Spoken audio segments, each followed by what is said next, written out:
In November of 1992, Eric Laws did what we all wish we could do. He put his shovel into the ground and unearthed a mountain of gold and silver. Eric was standing in a farmer's field in the village of Hoxton in Suffolk, England. And I don't think I have to paint an elaborate picture for you to catch the excitement, because what he found was extraordinary. Over 15,000 Roman-era coins, loads of silver spoons, and over 200 items made from solid gold. From an archaeological standpoint, it was priceless. And because he immediately stopped and reported the discovery to the British government, they awarded him nearly £2 million for his honesty. But here's the thing. Eric wasn't actually out hunting for treasure that day in 1992. He never stepped into that field looking for gold. He was only trying to do a favor for the farmer who worked that field. You see, that man, Mr. Watling, had lost his favorite hammer, and Eric simply offered to help find it. The good news is he did. In fact, it's on display with pieces from the treasure hoard, and it's a powerful example of an age-old problem that all of us have faced a few times in our lives. People lose things. Call it misplaced, call it temporarily absent, call it whatever you want. But the truth is, humans are very good at losing things, and just as good at inventing ways to rediscover them. And sure, the folklore surrounding that might come from a bygone era, but the history of it all is filled with amazing stories. So if you're ready, it's time to do some digging. I'm Aaron Mahnke, and this is Lore.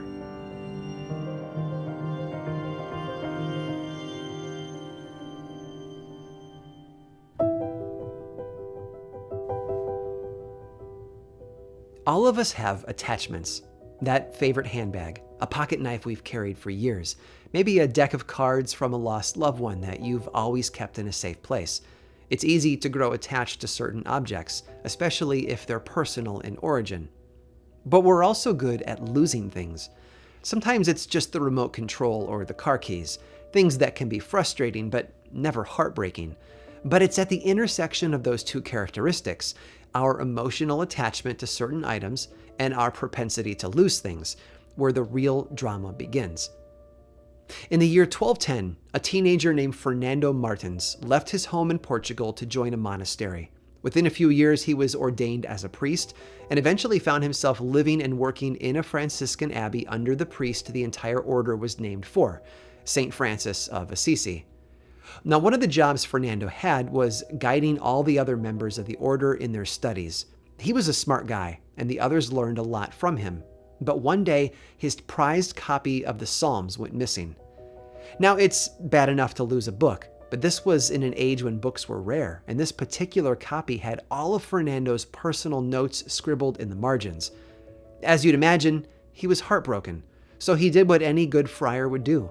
He prayed that God would return the lost book to him. And soon enough, it did. It turns out a novice had pocketed it and then quit the abbey. But guilt must have overshadowed the man, and he came back and handed the book over. In 1232, Pope Gregory IX canonized Fernando, although that's not his name that people know him by today. His given name in the church was Anthony, and ever since, Catholics around the world have prayed to Saint Anthony whenever they lose a precious item. But religion hasn't been the only tool people have relied on to find lost objects. For centuries, some people have used books of secret knowledge known as grimoires. Oftentimes, it was because these books contained spells and incantations that claimed to reveal the location of lost things. Occasionally, though, it was also because someone believed that they could use those grimoires to control spirits who would assist in the finding process. In the 18th and 19th centuries in America, these grimoires took on a new life as tools for treasure hunters. It was believed that by using the spells inside them, or by following the elaborate charts drawn on their pages, that everyday people could track things down. One thing that I've noticed in my years of research is that during the 1800s, there was a widespread practice in the Pennsylvania area of using a grimoire known as the 6th and 7th Books of Moses to locate buried treasure. People who owned that book would offer their services for anyone interested in digging for gold. Also common in that place and time was the folk magic practice known as powwowing, and central to it was a book known as The Long Lost Friend. In fact, one of the rituals described inside involves breaking a young twig off a tree on the first night of Christmas and bashing it into the ground while reciting an incantation designed to locate lost things. Speaking of twigs, another common tool people have used over the centuries is dowsing. Now, long ago, a dowser would hold a branch in their hands that was roughly Y-shaped, and the way that central stem behaved as they searched would literally point to an answer. Over the years, that tool evolved into a pair of bent rods, usually made of metal. And I think all of us have seen a TV show in our lifetime that includes someone using dowsing rods. I remember them from Unsolved Mysteries back in the 80s, and the practice even makes an appearance on the modern show The Curse of Oak Island. But whether it actually works or not is a topic of discussion that feels like it's never going to go away.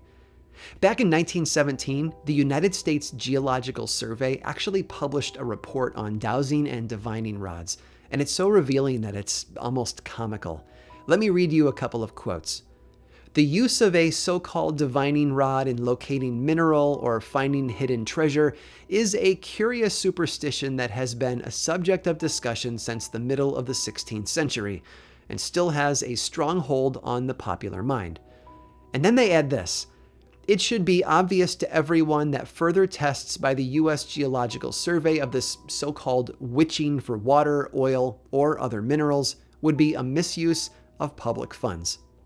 Clearly, you know a superstition has caught on with enough people when a government agency needs to step in and shoot it down in an official paper.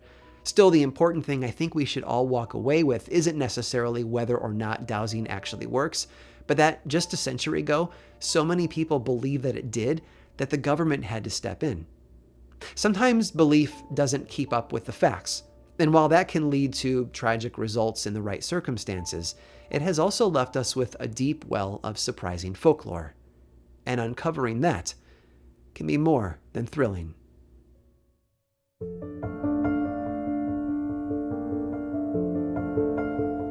They call them peepstones. No, not peep shows, and these little stones have an enormous story to tell.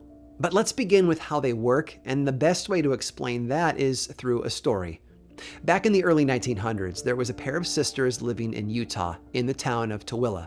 And according to the story, one day they were both out on a mountain in the area when they found two unusual stones. Each sister took a stone, and both of them noticed that if they brought the stones up to their eyes, they could look through them and see things that weren't actually there. And when one of the sisters claimed to see a horse that her brother had recently lost, she told him about it and described the location visible through the stone.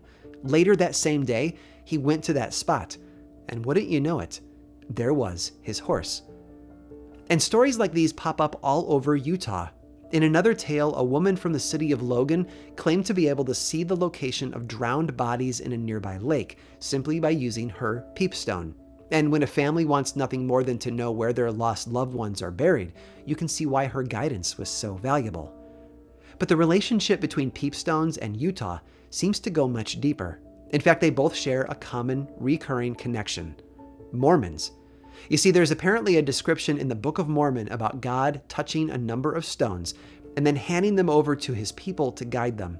These stones were described as white and clear, almost like rounded fragments of broken glass.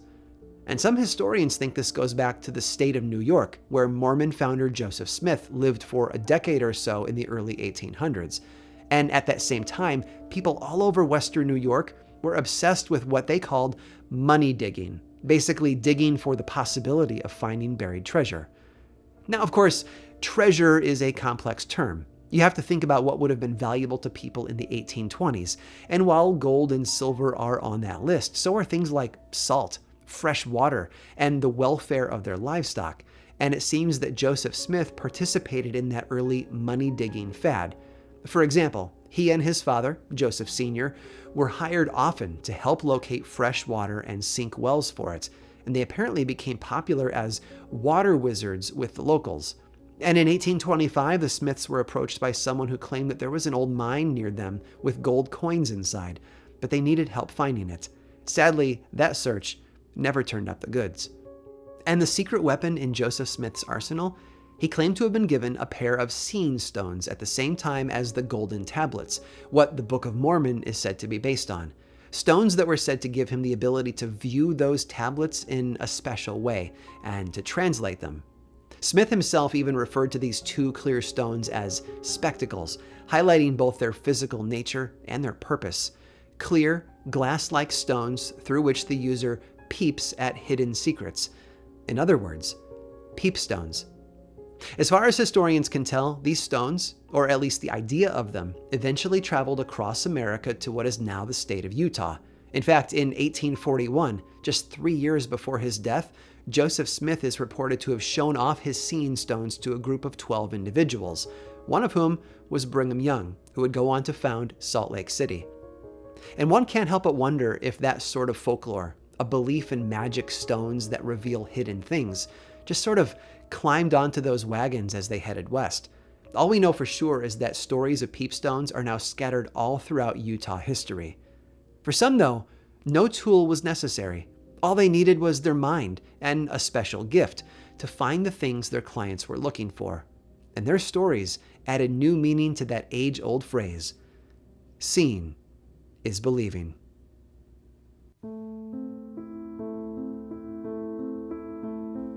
Luvia was born in 1902 in the little town of Plainfield, Vermont. From everything I've read, there wasn't anything special about her early years, but somewhere in her teens, all of that changed. At first, it was nothing more than a fun thing that she did for classmates, helping them find things they had lost. But as she got older, that ability matured into something more powerful. She could look at a friend and tell them that a letter was on its way to them, who it was from, and when to expect it. She could even predict visitors to the homes of her friends days in advance. In 1922, Luvia married George La Ferreira, and they settled into life together. But life with Luvia was never normal, however much it might have seemed like it was at first glance. Yes, her house was neat and tidy, and it looked nothing like Hollywood depictions of a fortune teller's shop, but magical things are said to have happened there. Luvia explained how her abilities worked to anyone who asked. She didn't use props like seeing stones. No, all she had to do was close her eyes and feel for an answer. "I get impressions," she told a reporter in the 1960s, which are very much like a memory in pictures and sounds. Honestly, the more you read about her, the more Luvia sounds like the psychic in that classic X-Files episode, Clyde Bruckman's Final Repose. She distanced herself from the public trappings that are usually associated with psychics who search for things, and spoke out against the charlatans who abuse that trust. At the same time, though, her track record backed up her own humble claims. For example, Luvia once received a telephone call from a woman in Montpelier, Vermont, who was desperate to find her missing son. Without even visiting the mother in person, Luvia had one of her impressions and described what she saw. The child, she said, was near water, sitting beneath something feathery to the west of their home. After heading in that direction, the distraught parents found him in a wide creek, huddled for warmth beneath the branches of a pine bush. So good was Luvia at finding lost people and objects that, for decades, the police in the area would turn to her when things became hopeless. One state trooper told the story of reaching out to her for help when a local man went missing from his home near the railroad line. "Walk down the tracks near his place," she told the police, "and when you come across an object that he dropped, he's going to be nearby to the side of the tracks, laying by something round."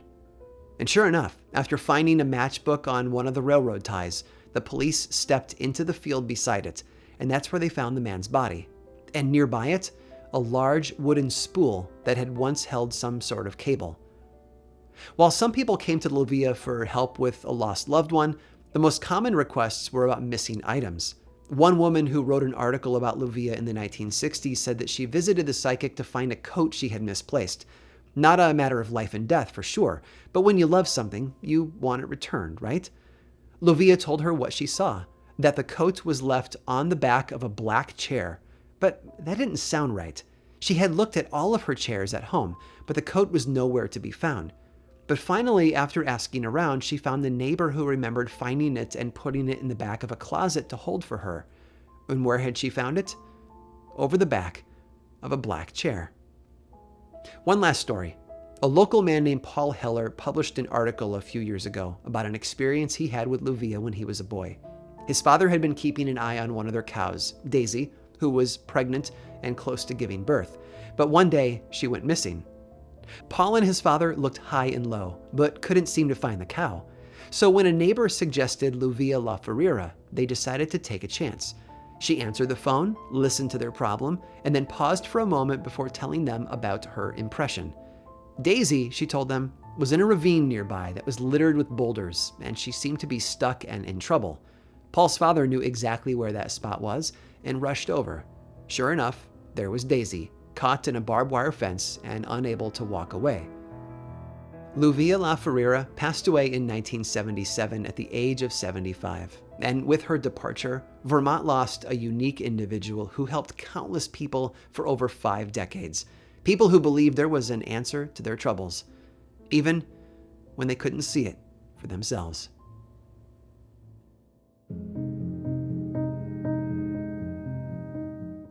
It's never fun to lose something.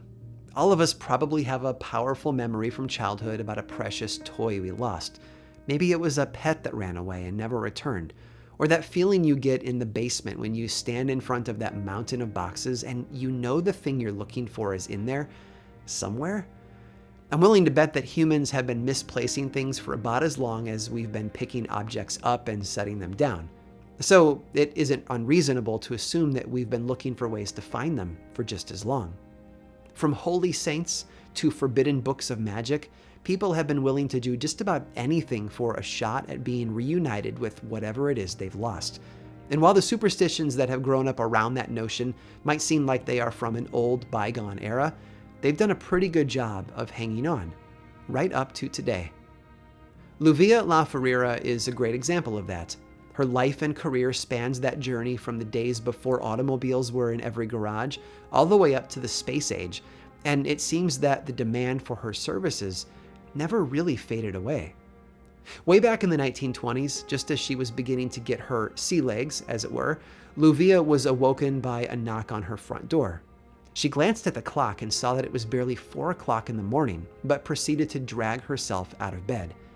At the door, huddled against the early morning chill, stood a man and woman, Mr. and Mrs. Walden, and the look on their faces said everything Luvia needed to know.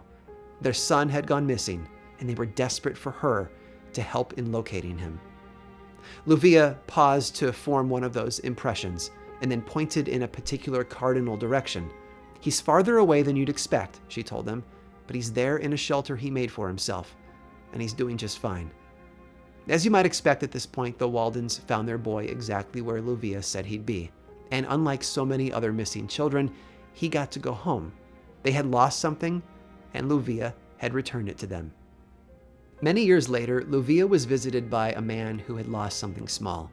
Maybe it was a wallet or a pocket watch or even a wedding ring. Whatever it was, it drove him all the way to her front door, and she welcomed him in and told him where to look. And he found it. But there was something else unique about that man. As he left Luvia's house that day, thankful that she had helped in a way only she could ever do, he turned to her and told her who he was. "I," he said, "am the Walden boy."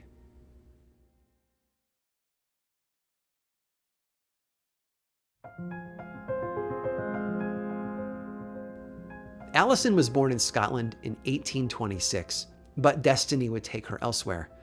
Like a lot of women of her day, Allison got married pretty young.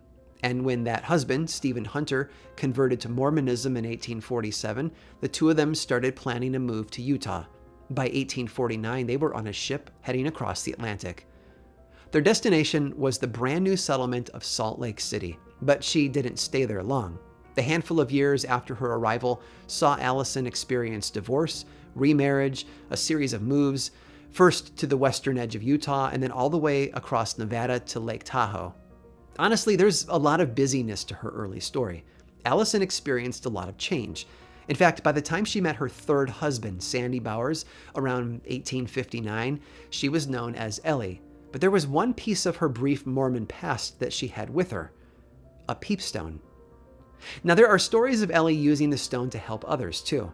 In one tale, a miner named Joe Webb had a large sack of gold dust stolen by a newcomer to town, and he and some other miners came to Ellie looking for the thief's name and location, which she determined by using a small, semi-transparent, glass-like stone. Joe Webb and the others found the thief and then beat him until he confessed and pointed to where the gold was hidden. And sure enough, it was all there.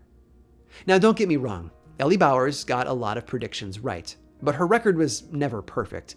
In the fall of 1875, for example, she predicted that a massive storm would bury Gold Canyon, but all that arrived was an inch or so of snow. In fact, she missed the mark often enough that it was common for the newspapers to mock her.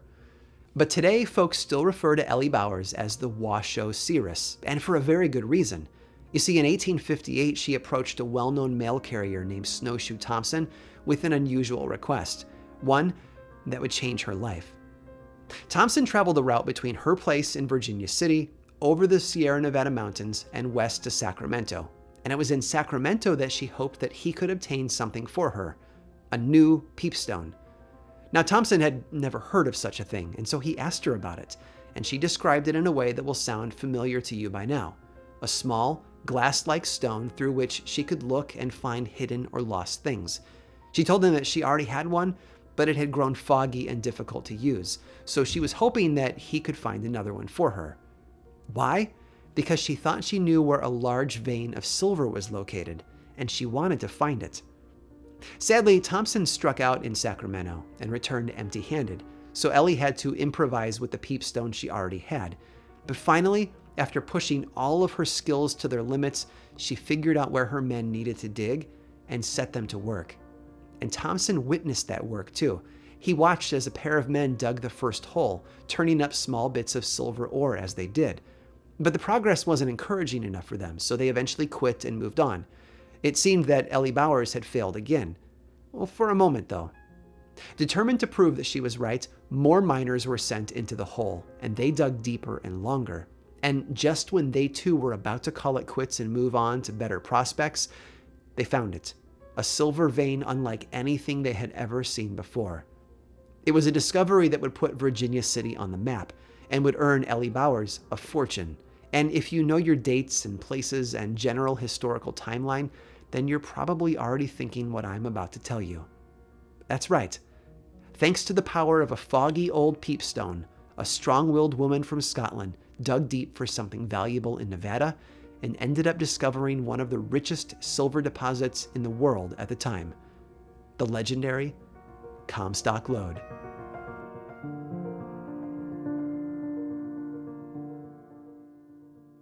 As always, folks, thanks so much for watching. Credits for today's episode are in the description below.